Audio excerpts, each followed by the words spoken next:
What's up, everyone, and welcome back to the MMA Zone. Today, let's get started with Michael Chandler discusses Conor McGregor fight. As the days tick by without answers, there continues to be more and more uncertainty regarding whether or not Conor McGregor and Michael Chandler will actually be competing against one another before the end of the year, despite the fact that no updates have surfaced and McGregor seemingly has yet to re-enter the USADA testing pool. Iron Mike remains optimistic that the pair collide inside the octagon. As he previously revealed, talks are happening every day regarding the fight, and as he pointed out in a new interview, the UFC has yet to announce the headliners for UFC 294 in October, UFC 295 in November, and 296 in December, meaning that there's still hope for things to fall into place before the end of the year. During a recent interview on KFC Radio, Chandler spoke about the situation, assuring fans that there was no need to worry about the fight falling through. I'm the guy, Conor's the guy, we're going to end up fighting sometime. Historically, the coaches of The Ultimate Fighter have never not fought, and I don't think Conor would ever want to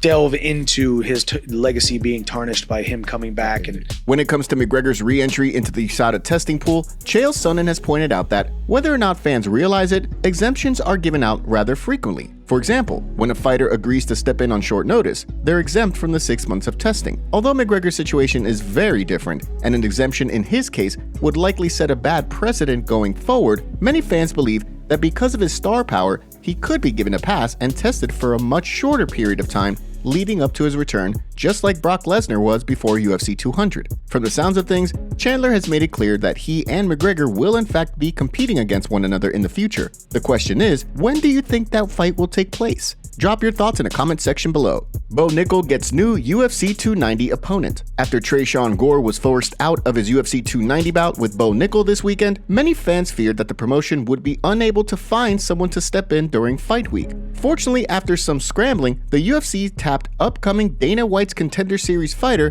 Val Woodburn to step in on short notice. With a 7-0 record as a professional, Woodburn will be looking to make a successful transition into the UFC and derail the hype train of Bo Nickal, the man many believe to be the future of the sport. Standing at 5'8", Woodburn is a significantly shorter opponent for Nickal compared to Tresean Gore. Gore took to social media to update his fans on the situation, revealing that he'll be undergoing stem cell treatments for a torn scaphoid ligament in his wrist. Despite the setback and being forced to withdraw from the biggest fight of his career, Gore expressed his unwavering belief in himself. The truth is, I'm not healthy, and I may have to get surgery that will have me out 6 months to a year. Torn scaphoid ligament in my wrist. I feel extremely bummed out, but I will still be champion, and I will still prove that I'm better than this dude, and I'm an elite fighter, but I have to get healthy before anything. As of now, I'm avoiding surgery, but I have rounds of stem cell treatments I have to do until I heal up. Do you think the late change of opponents will rattle Nickal, or are we going to see a repeat of Daniel Cormier versus Patrick Cummins? Drop your predictions in the comments section below.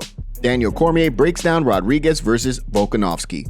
With fight week well underway, the MMA community is chomping at the bit to see the stars of UFC 290 take the center stage on Saturday night. From Robbie Lawler's retirement fight and the middleweight #1 contender bout between Robert Whittaker and Dricus du Plessis, to the pair of title fights in the main and co-main event, there's plenty to talk about leading up to the card. In a recent breakdown video for his YouTube channel, Hall of Famer Daniel Cormier broke down the featherweight title fight, pointing out that if Yair Rodriguez looks to try and box with Volkanovski the same way Max Holloway did in their third fight, he'll likely struggle against the champ. On the other hand, Cormier believes that Rodriguez's path to victory is somewhat of a double-edged sword. While Pantera's kicks can keep the champ guessing and disrupt his rhythm, at the same time, Alexander Volkanovski can catch kicks and take the interim champion down. Yair Rodriguez is going to have to do something different this weekend, because if he forces and he goes forward too much, he's going to find himself in trouble. He's got to use his kicks like he did against Josh Emmett. It can't be the hands that is going to save Yair Rodriguez, because if he tries to do it with the hands, he's going to get ate up like Max did in fight number 3 by Volkanovski. He's that good. With fight week now underway, who do you think leaves Las Vegas with the featherweight title? Drop your predictions in the comment section below. Before we continue, make sure you give that like button some love, and be sure to subscribe to the MMA Zone for all of the latest news. Logan Paul calls out streaking lightweight contender for UFC debut. With plenty of talk regarding a fight between billionaires Elon Musk and Mark Zuckerberg, Logan Paul now has his sights set on competing inside the octagon on the same card. During a recent episode of Impulsive, the YouTuber turned WWE wrestler took aim at controversial online personality Andrew Tate before then shifting his focus to streaking Scouser Paddy Pimblett. You know who I want to fight, actually? Because that Andrew Tate won't fight me? Give me Paddy Pimblett. Give me Paddy the Batty. As Paul explained, he actually pitched the idea to the UFC brass, offering to make his UFC debut on the undercard for charity. So far, no word yet from the UFC yet. However, given the hype surrounding Paddy Pimblett, it seems unlikely that the UFC would throw the lightweight contender into a fight with Logan Paul, who weighed in at 189.5 pounds for his clash with Floyd Mayweather last year. At the time of publication, the baddie had yet to respond to the situation. Per his Instagram, on Tuesday, he was participating in a charity football match for Weapons Down, Gloves Up, and as a result, likely wasn't keeping a close eye on Twitter. Stay tuned for updates as they become available.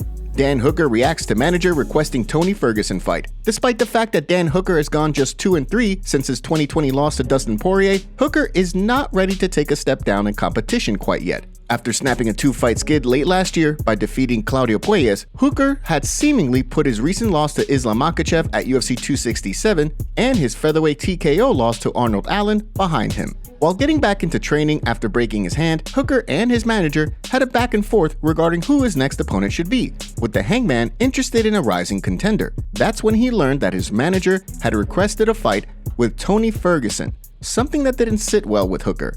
He reflected on the situation during a recent interview with Submission Radio. And he replied, we asked for Tony Ferguson. And I was so f***ing offended.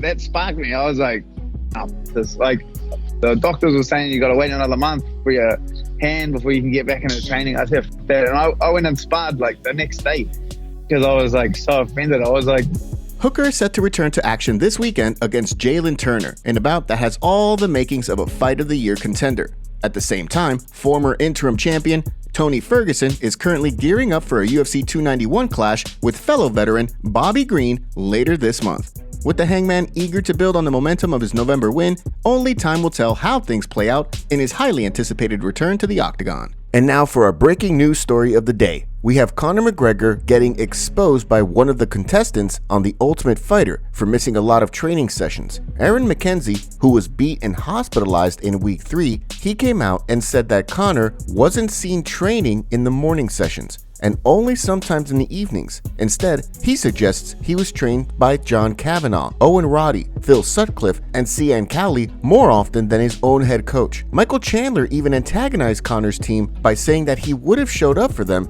and actually trained them, hinting that Conor was MIA most of the time. What do you think about this situation? Let us know in the comments below. Robert Whittaker opens up on Israel Adesanya trilogy. At UFC 290, Robert Whittaker and Dricus Du Plessis will compete in a highly anticipated bout to determine the middleweight #1 contender.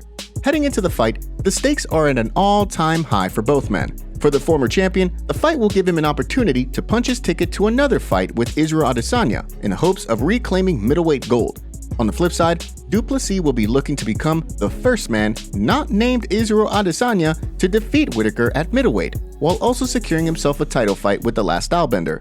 Of course, when discussing a trilogy fight between Adesanya and Robert Whittaker, it's no secret that a third fight would likely be the last between the two, and as a result, coming up short in a third fight would be considered disastrous by many for the Reaper. While speaking with Shaq MMA, Whittaker downplayed the ramifications of losing a trilogy fight to Adesanya, seemingly adopting some of Max Holloway's "it is what it is" attitude. Mate, just like anything else, get back on the horse, get back to work, get back to training.